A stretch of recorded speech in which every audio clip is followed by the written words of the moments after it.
Good morning, everybody. Welcome to our webinar on market partner research in the bioeconomy and the life sciences. My name is Sylvia Schreiber. I'm from Combibiz, and I will guide you through this session, which is with Teresa Cunha.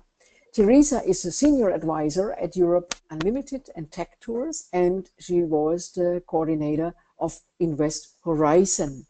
Teresa is a biochemical engineer and has done her PhD on biotechnology, and she switched to the business counseling world, where she counsels blue chip clients, but also she worked with early stage companies in the bioeconomy, in the health and ICT sector. She's currently senior strategic advisor, and she leads investment readiness programs, and the investor readiness is about all the endeavors and efforts of intermediaries to bring SME and researchers closer to markets. So I will start with 7 things you should know on the market partner research. Next slide, please. Thank you.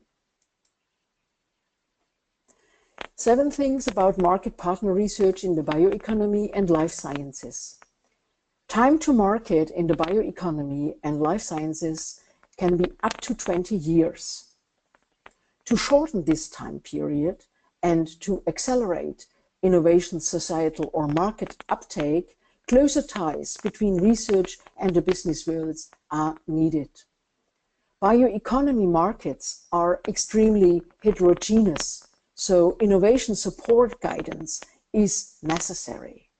The bioeconomy researchers need to be enabled to better interact with market partners. Intermediaries and innovation managers offer support to raise the capacities for this.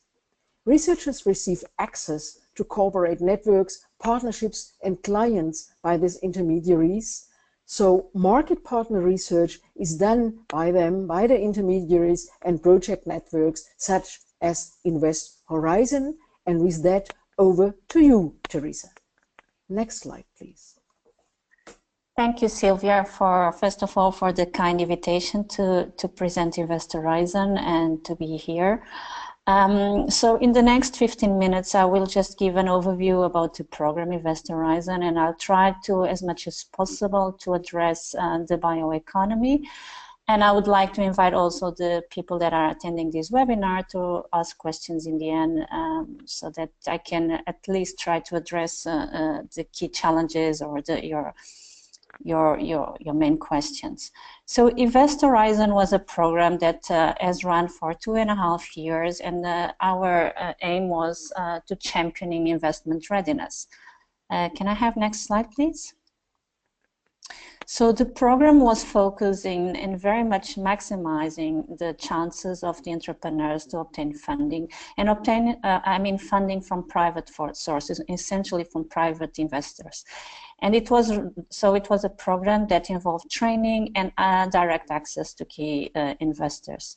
The program was supported by Horizon 2020, and we had our partners, we covered the whole value chain, so we had people representing universities and the tech transfer offices, also intermediaries like incubators and accelerators, representatives of the SMEs and mid-caps, and also investors networks. So through these partners, we were able to bring the value and to the participants and all the stakeholders of Invest Horizon. Can I have next slide, please? So just to give you a little bit of background, what were the challenges when we decided to bring this program, and which are directly linked to the activities. One of the main challenges indeed is the disparity across Europe. So the policies are not the same across countries, so the challenges very much depend on which country you are based on, or if you are in a hub or not, or if you are in more emergent areas.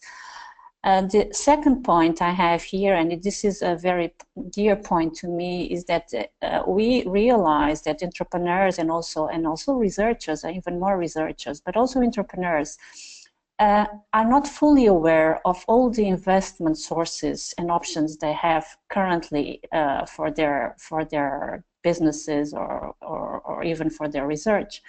This is especially relevant now because there are a lot of schemes, also a lot of financial instruments, a lot of financing mix options available, and to be aware of all these options is key for the success, especially when we're dealing with the bioeconomy, for example, which is quite often very capital intensive, and you have to make sure you have all the funding you need to go through the several development stages.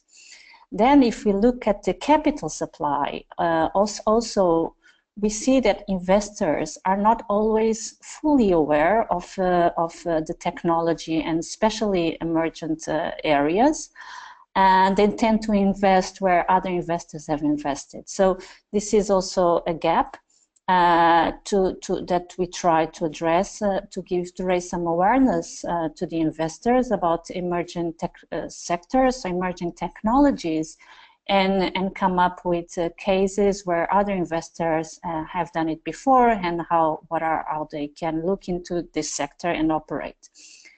The number 4 challenge here is what we call the weak investability. And also, I mean, especially from my own experiences, I'm dealing very much with SMEs that are pitching to investors and corporate investors. Quite often we see that the investability of the project is not there.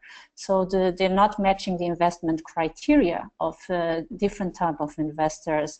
The presentation is not well done, it doesn't sell well. And often first impressions are very important. This is not just when you pitch to investors or partners, but also when you are doing a sales pitch.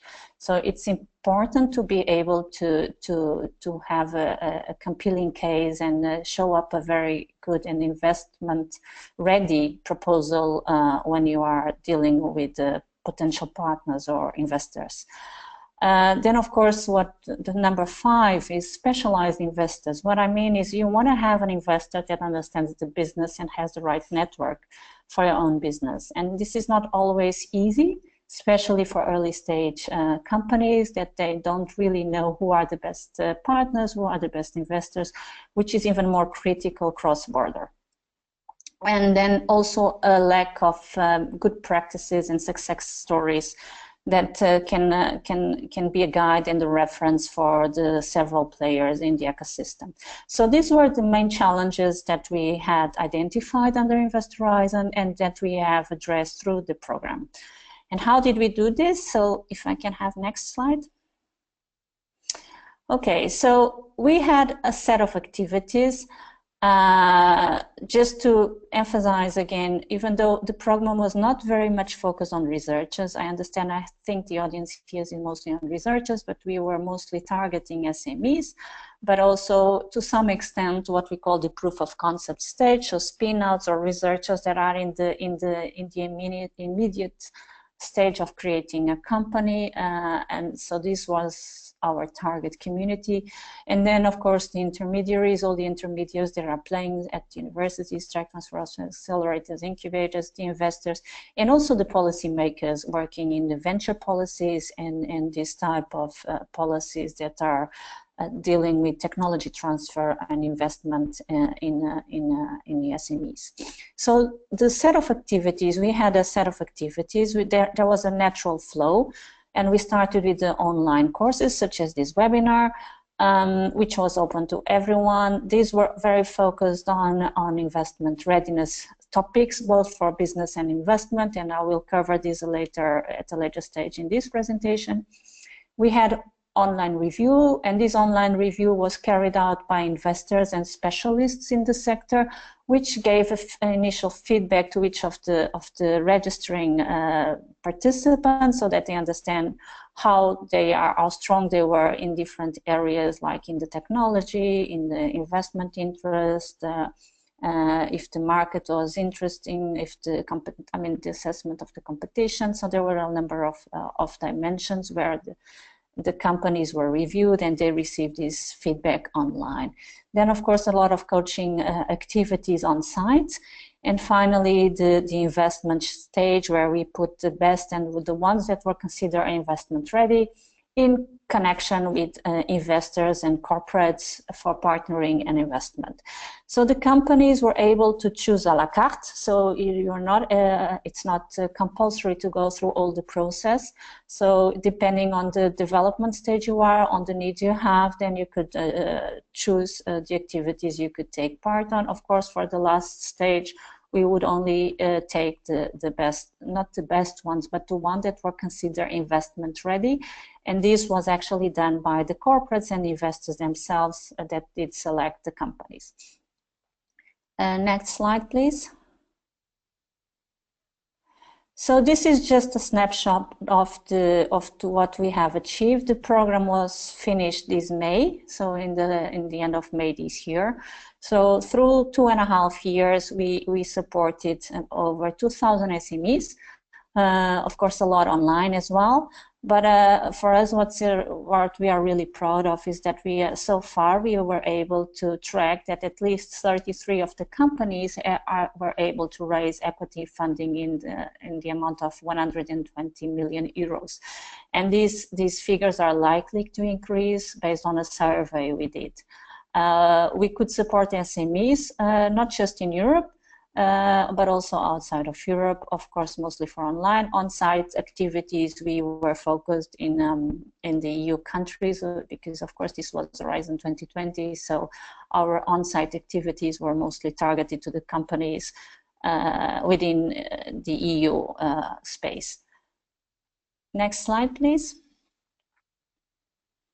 So the on-site activities, this is something also important for us. We wanted to reach out to as many countries as possible to provide the SMEs and the researchers the opportunity to have the coaching on-site, which is a lot more effective, and where you can learn from your peers, when we can bring face-to-face interaction and have also one-to-one mentoring. So we did address a lot of countries, as you can see in this chart. So we have been in the south, in the north, Eastern Europe. We try to cover as many countries as possible within the resources we had. Next slide, please. This is just a slide that I would like to share with you from our survey. And even though the program was very much focused on raising funding, and where we had that 21% of the respondents said that they were able to raise funding. But what I really would like to emphasize here for this audience is that a lot more of the participants said that they were able to close partnerships or get new clients. So this is just to emphasize the networking element of the activities, where the connections you establish, even if you're not raising funding, you can establish very good partnerships and collaborations with our SMEs, and eventually to get new clients, being them corporates, maybe more challenging, but also other SMEs that are attending these events or these activities that this type of programs offer. Here I have just a quote from one investor that was participated in one of the investment forum events, where he's actually saying that we could he had 3 potential companies that we would like to invest in. So we did survey both the SMEs, but also the investors and the corporates to assess if we were able to target and to match companies and investors within the program. Can I have next slide, please? Okay, but the program is now over, but that doesn't mean that you cannot benefit from it. So a lot of learning experience from all the partners, but also we keep the online courses available online. So there are currently 51 courses targeted to entrepreneurs and investors, and these courses are online and will remain online. They are free of charge, so you can access them. I'll just elaborate a little bit on the online courses, and then in the end you are welcome to address me any questions. Next slide. Yeah. So the courses are divided in 3 main categories. The first one being business and management. These are agnostic regarding sectors, so it applies also to the bioeconomy. And you have small online modules. Each one of them is around 40 to 1 hour at the time, and you have like on the idea, on the product, on the markets, how to do a market assessment, the competition. So you have many topics, relevant topics regarding the business and management, internationalization, managing teams. All of these are available online, so you can just have a look at the summary and watch those that are of most interest to you. Next slide. So the green categories on finance and equity investment. Many of these courses are targeted to investors, notably angels or about to be angels. But it's so, I mean, you can all watch them because there's a lot of learnings that you can take from these webinars, like how do they do the due diligence so that you are sure that you know what are their requirements, what are their investment criteria in order to get your business proposal matching these requirements. There's a lot also on crowdfunding, both equity crowdfunding as well as on the loan side. So there's a lot there where you can have a look. That from how to structure your fundraising process. So I invite you, company valuation. How are investors doing company valuation, which applies also to technology, so that you have an idea what are the metrics they use for valuation. Next slide, please. Yeah, how angels operate, how accelerators also. Sometimes accelerators also can take a stake in equity. So what you can get from them and what's in there for you. Venture capital as well. So there's a set of 2 or 3 webinars from High Tech Gründer Fund, which is the major state-owned in Germany fund, is one of the top investors in Europe, and so they go with you how they look at the companies or the opportunities, how do they invest, they make their investment decisions, and then how is the relationship once they are on board. So how is the relationship with the investors? There's also an interesting one, how to relate to investors and negotiate with investors. So I invite you to have a look to these courses. The next slide, please. The third main category is industry and technology, where we have specific webinars targeted to specific sectors. And the one I have here, it's the one I would like to give you just a snapshot, is on the healthcare, because it's somehow related to the topic of this webinar. Just to highlight, this webinar was run by investors to investors. So not to teach, but just to share experiences and how experienced investors from the corporate side and from the venture capital side look at their investments and how they make their investment decisions. Next slide, please. So this webinar in particular, we have Sarah Fisher. She's from Johnson & Johnson Innovation. She's responsible for licensing and acquisition. And also Stephen Yeasis, which is an investor, venture capital and advisor. And then there was also, so sorry, there was an automatic change. And Janke, thank you, Marie. Janke Dietmar is also a venture capital investor from Gilde Healthcare. So these are the 3 speakers. And then you will, in the webinar, you will see there are a lot of questions from other very active investors. So I think it's an interesting webinar, because you can see the type of questions and the type of mindset investors have. So next slide, please. So this is just slides I took from the webinar. I'll just go through it a little bit so that you have an idea how Johnson & Johnson is operating. And this is just a case study because Merck and GSKs and the likes are operating in very similar terms. So we thought it would be nice for you to have a look at how Johnson & Johnson is doing their licensing and acquisition strategy. So next slide, please. Okay, so what Sarah is presenting in our webinar, their positioning regarding licensing and acquisition, and particularly Johnson & Johnson for pharmaceuticals, medical devices, and also for the consumer. And this is the same to any other corporate. They have a very specific positioning and strategy. So this is one of the first things if you're considering in licensing or partnering or have an investment from a corporate. It's very important that you understand what their strategic alignment and where they are positioned within each of the main segments. The other thing Sarah shares is that indeed, especially in the pharmaceutical, in the life science space, licensing and acquisitions is key, as you probably are aware. So just for the case of Johnson & Johnson, the 25% of the sales they have are from products they launched in the last 5 years.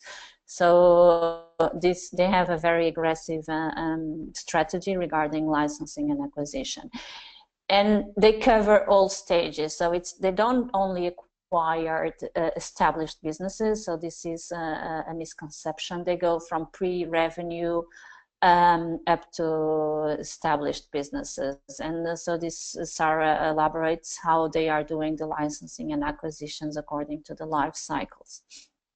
Next slide, please. So the case study that I have here is the one that Sarah covers in the webinar, and what I would like to maybe highlight here as some guidelines also for people that are considering in partnering with a corporate. For them, they have the main guidelines are the strategic alignment. So there has to be strategic alignment. Then if they do an investment, as this is the case of the case study I have here, they often know for sure they will take a board seat, a board position if they're doing an equity. So they bring someone from the equity investment team to take a board position. But also they will take someone from the scientific team specialized in the sector to take a board position in the advisory board. So they take this double approach on the investment and the equity and the board, but also in the advisory board where they bring the scientific team they have.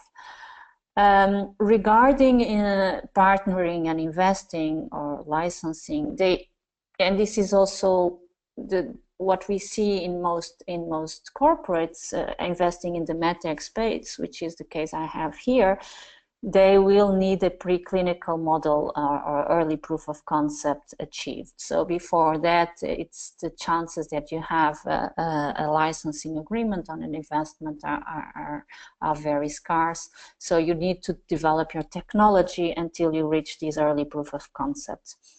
And finally, the other thing it's important, it's reflected here also in this case study I have here, is the long-term approach.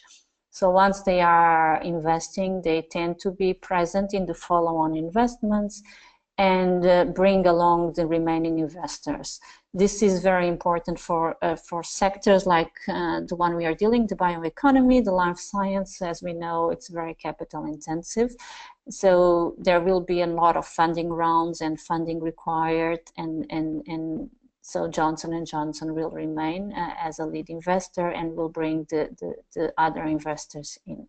So as you see here, the first investment they did in 2008, and 8 years, so just last August, they did another round of $130 million, which was recently, and they will still continue because there's still a lot of development until the technology reaches the market. So you can have more details about this case if you watch the webinar. I just wanted to share with you these requirements of strategic alignment, the long-term approach, the part that they take board seats, both at the board and also on the advisory board from the scientific point of view. Next slide, please. I don't want to exceed my time. I also wanted to share, so the next 2 or 3 slides I have to share with you is about investment readiness, good practices. Next slide. So within Invest Horizon, we did want it because we had the understanding that we could only support a limited amount of companies, even though 2,000 looks a lot. It's still a drop in the ocean of the SMEs we have. So we wanted to somehow distill some recommendations to all the stakeholders, particularly the intermediaries and the entrepreneurs, on what are the requirements to be investment ready and how you can better support this. So we did an extensive survey, we did interviews with all the players, from investors to companies to intermediaries. We had on our own advisory board. We did an extensive consulting and looked at what we did in Invest Horizon, what worked well and what didn't work so well. And we have come up with a set of recommendations. Next slide, please. So we will publish these next week. So we have the report. We're just getting the final fine-tuning, but this will be published next week. So if you're interested to learn more and to see what we have in this, it's a 20 slides recommendation that we have gathered. You can just go to our website and download the document, which will be available from July 2017. Next slide, please. These recommendations revolve around access to market, how to actually support, which is one of the main challenges, the transparency from both from investors, but also from all the intermediaries and all the investment agents there are in the ecosystem, and how to get more transparency and how to make more informed decisions, how the researchers and the SMEs can make more informed decisions. And improve the skills both from the leadership side, but also from a financial knowledge and how to be in getting the right funding for your company or for your research project, even though it's more focused in the companies. So next slide, I'm just sharing with you one slide of the presentations that we're going to have. And as I mentioned in one of my initial slides, one of the major gaps we still find is the knowledge of the funding options and the process of fundraising. So we come up with a set of recommendations for intermediaries, but also applies to entrepreneurs. And also on the transparency, for instance, of your partners, which I can elaborate a little bit further on. So if I can have next slide, please. So just to give you an idea of on the knowledge of the funding options and funding raising process. So emphasizing that when you are you should look at to the company life science and the cash flow need you will have, and also so allowing time. Fundraising takes time.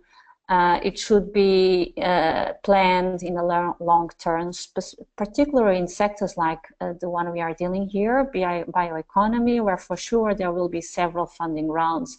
So to understand what will be the funding requirements throughout the whole life cycle of the company, and not look into the too short term, because sometimes initial funding options can jeopardize then further following rounds.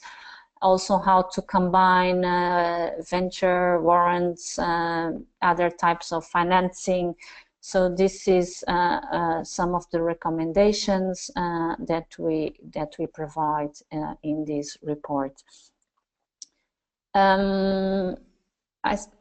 Next slide. So this is what I had to share with you now. As I've mentioned, you have a lot of information in Investor Horizon. You can have access to. There are also some reports and some other resources that you like on crowdfunding that you can download from the website. And Sylvia, so I think this is from my side. I'm open to questions. Wonderful. Thank you very much, Teresa, for this very informative and comprehensive presentation on Invest Horizon and beyond. You really shared a good deal of your knowledge with us. Thank you for that. If I may remind all the participants, you can ask questions via written procedure. Everything is recorded. We are live now, and it will then be put on YouTube and on the Combibis website. You also can retrieve Teresa's slides directly from this facility. They are put in the handouts, and if anybody is interested, please do so.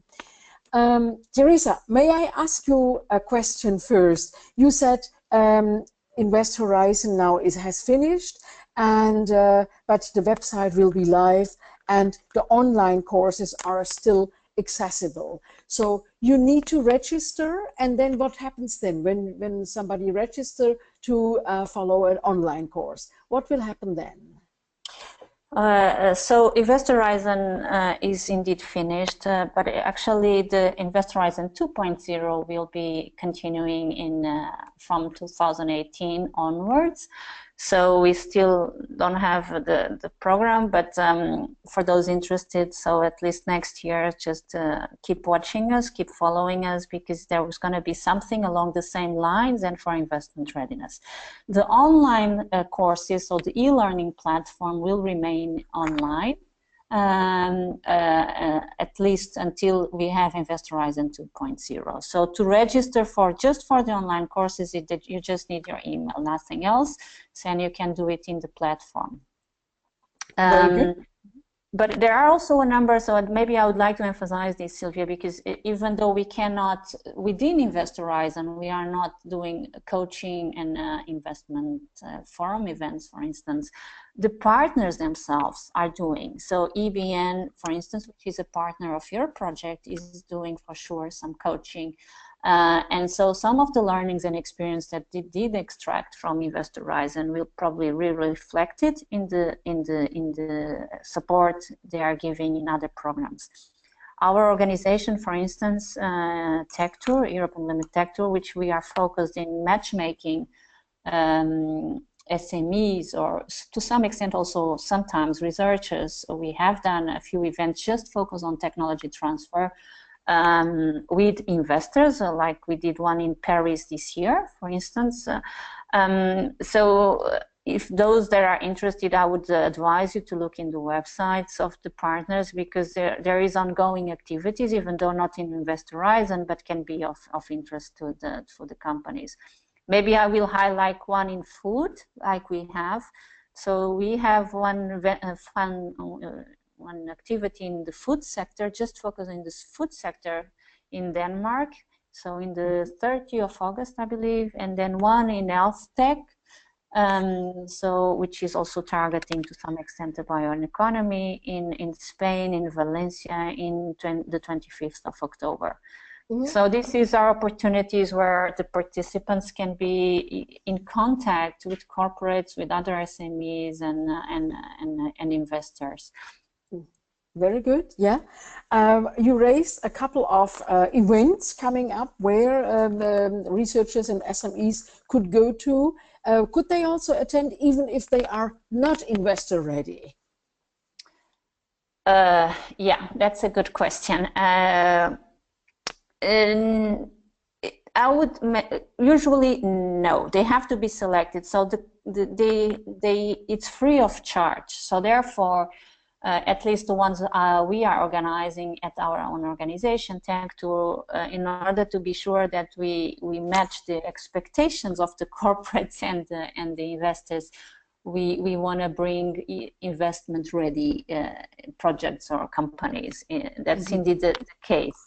But you know, the companies or the researchers should try anyway, because there is in some cases where you know, there might be some capacity, and we will tell them, well, you're welcome to join us, even though you will not be able to present, but you are welcome to join us. Observer status. Yeah, exactly. Very good. Then I have still a more practical question, which is to one of your core markets, maybe. There is a project we are dealing with, and we are happy to have welcomed in Combibis. It's called No More Film. It is biotech, antimicrobial films for medical devices. It's currently developed from marine algae, and to develop these films. The lead is in Barcelona, in the University Hospital, and this No More Film project, so still it may be pilot stage or even only a concept. What would you recommend to No More Film if they say, we want to advance and meet investors or meet peers? Where could they address themselves to?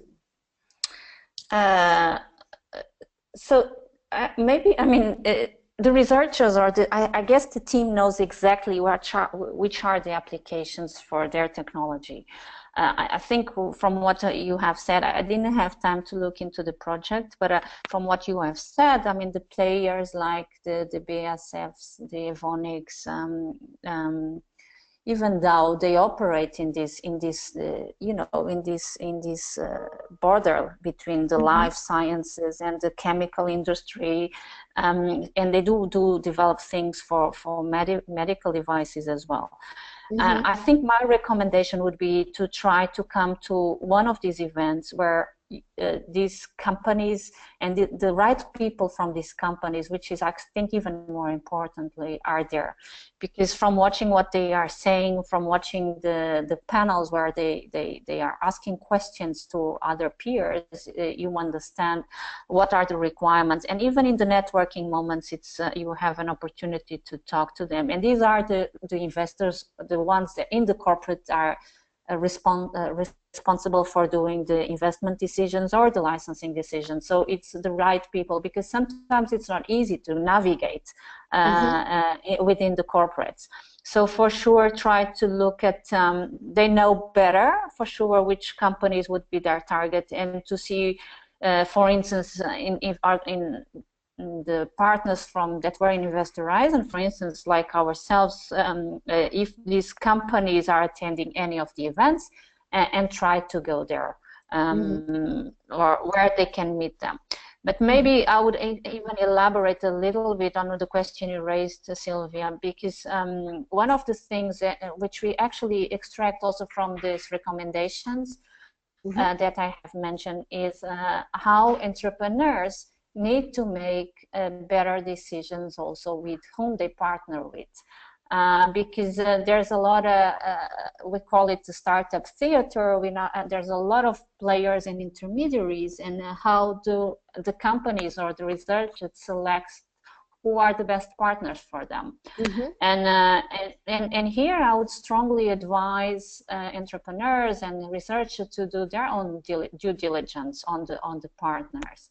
And this can be done if you have some accelerators or incubators. They are often good support, but make sure they are the right partner for your own business. And to do this, if they are not transparent enough in their websites, you be inquisitive. Approach previous cohorts and try to understand what was their experience, what was the value add they took from that partnership. Also be aware of the expectations of the accelerators. Sometimes they have an equity, they take an equity stake. Is that what you want? Maybe it is, but maybe not what you want. What are the expectations from time commitment?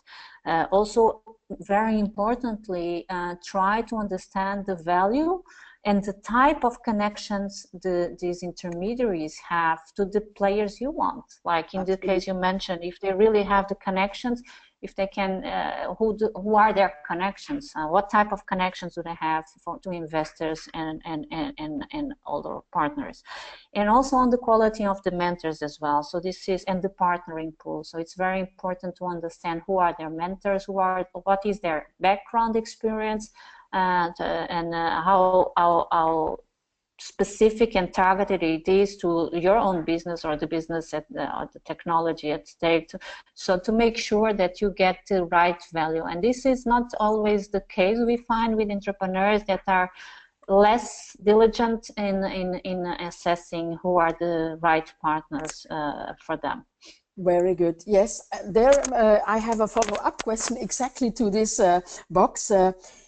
My impression is there are not so many intermediaries out there who are specialized in bioeconomy. Do you share this feeling, or did I haven't a close look, not a close look enough, or why are there not so many in the bioeconomy? Yeah, in the for instance, in Barcelona, there's for sure a biocat, but the thing, you are right, they tend to be not, they don't say they are focused, but you can actually see from the partnering or the mentors that they cannot kind of have a specialization, and it's very much related to the ecosystem they are in. So within the bioeconomy, so the Netherlands, or the Benelux, there's quite a lot of activity within the bioeconomy. So there you may find intermediaries that are more specialized in the sector. Whether these are, I mean, for a company that is based in Spain, can be a challenge. Yeah, but you cannot have in every country a specialized, I think. So and either you have enough critical mass or not. But maybe what I would recommend, Sylvia, and also to the participants, but maybe, so I just came across 2 weeks ago, the EIB has done, so EIB is the European Investment Bank. They have a lot of financial instruments, and one of the key areas now they have put a lot of effort in is the bioeconomy. Why the bioeconomy? Because the challenges, the financing challenges are critical, because it's very capital intensive, and it's still very early stage. For the requirements, the capital requirements for a very early stage are huge, and so the EIB has just published a study, and where you have a lot of the intermediaries. It was published in June. So it's very recent, and it's called Study on Access to Finance, Conditions for Investments in Bio-Based Industries and the Blue Economy. And they announced 3 weeks ago, because I was there, and then they announced that they're going to launch a platform, a financing platform, or investment platform for the bioeconomy, just for the bioeconomy, which will link all the countries and all the the European Commission, the EIF, the EIB. So I think it's going to be very useful for the bioeconomy, because it's just a single entry point where you can have the information on how who to address, and what are the instruments and grants, whatever, addressing the bioeconomy. Very good. Thank you very much for this information too. I think this is most helpful. We try to download, and maybe we can also put it on our website, in our resources library, because when you join Combibiz, you will have access to a lot of services, and that's why we are there. So Teresa, thank you very much. And I also think people who have open questions may liaise with Combibiz, but also may join your mail address. And it is to understand mutually mindsets and to search the right people at the right time. So I think with these words we can close the webinar of today. Thank you very much to all the participants. Thank you very much again to Teresa, who made a fantastic presentation with a lot of elucidation information offered. Please stay tuned, because we will have a next webinar. It will be on communications, social media, and young professionals, and we will announce this very soon on our website, www.combibiz.eu. Thank you very much for attending today and stay tuned. Have a good day. Goodbye.